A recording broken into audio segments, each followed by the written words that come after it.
Hello again. Today I wanted to go over how I made my Yasha cosplay. Just full disclosure, all of the fabrics that I used were thrifted except for the blue fur, which was a rug that I purchased off Amazon. The link for that will be down below in the description. A super quick rundown of the cape because I didn't really document a lot for this because it was fairly simple. It was a fleece blanket that I purchased from a thrift store, and then the blue rug, like I said, I got off Amazon, and I cut the rug to a U shape so that it would fit around my shoulders and around my neck. And then the cape itself was pretty simple. I just trimmed off the sides in a slightly diagonal shape so that the upper part near my back up here on my shoulders was thinner, and then everything at the bottom was more like flared out, and then I just hacked at it and added holes and stuff like that to make it look worn. It really wasn't that difficult. I did have to hand sew the black cape to the blue fur because my sewing machine would not survive if I did anything like that, so there was that. My Stormlord pendant I 3D printed. My chains that I used for it are actually gold, and I didn't have any silver at the time, so I just spray painted them, so they don't look great, but you can't really tell unless you're like right up next to it, and I honestly don't care enough to change it.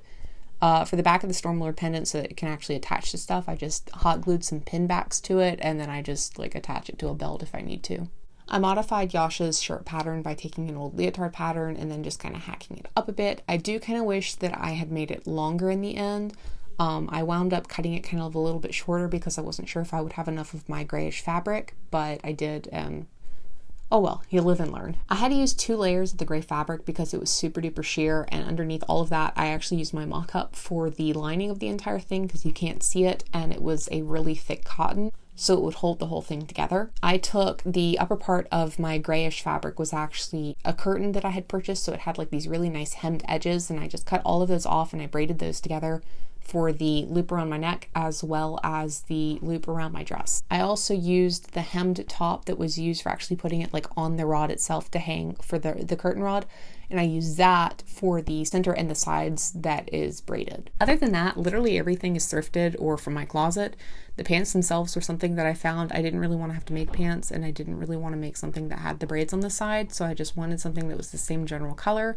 For the shoes, again, they were thrifted. I'm going to have to get some new ones though because I didn't know until I already got home and like a couple months later that the shoes that I got literally were falling apart. Like one of the soles has come completely detached, and I've tried a bunch of different types of glues and a bunch of different types of like specific shoe glues, and they are not working. The wig itself is from Wigg's Fashion. I have had some problems with it kind of tangling really badly even after I washed it and conditioned it and like got it to behave a little bit. I will admit I probably have brushed a wig's worth of hair out of the thing and you can't tell at all, so I'm not sure what's going on with the wig, but yeah, it's an odd wig. That's all I can say. It was $80, so I kind of didn't expect it to shed as much as it did, but apparently it really just likes to shed.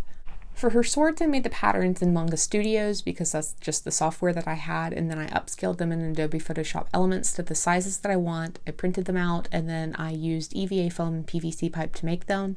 My Magician's Judge sword is really, really rough looking because when I had started working on it, I had just gotten myself a mini belt sander, so I was just getting used to it. So it kind of looks like trash. Skin Gorger is my pride and joy, and I love the sword so much, so I'm probably going to go back and remake or at least fix parts of Magician's Judge until it's how I like it because it's kind of wobbly looking. The swords are painted entirely with acrylic paint, and I have faux leather wrapped around the handle of Magician's Judge. For Skin Gorger, I used just really basic silver spray paint, and then I rusted the entire top part based on a specific artwork because I really wanted to have that rusted kind of aged effect that Skin Gorger is supposed to have. The rust itself was pretty simple. I just used iron powder and a solution of like hydrogen peroxide, salt, and vinegar, and I'll put all that info in the description if you're interested in doing it. And I just sealed the whole thing with a resin sealer, and it makes it super duper secure, and I never have to worry about the rust rubbing off on anything else. That's basically it. I have my patterns and a couple of more work in progress stuff up on my Patreon if you're interested in it, so I highly recommend looking over there if you're interested in that kind of thing. But for the most part, Yasha was pretty simple because I wasn't trying to go for super accurate. I know the project isn't perfect. It was one of my first sewing projects that I've ever done, and I am really, really proud of it. I know that it needs probably a lot of work and it looks really rough, but I think for Yasha, it really fits her more rustic feel. If you have any questions, as usual, let me know down in the comments. Otherwise, I hope everybody has a great day, and I'll see you all next time.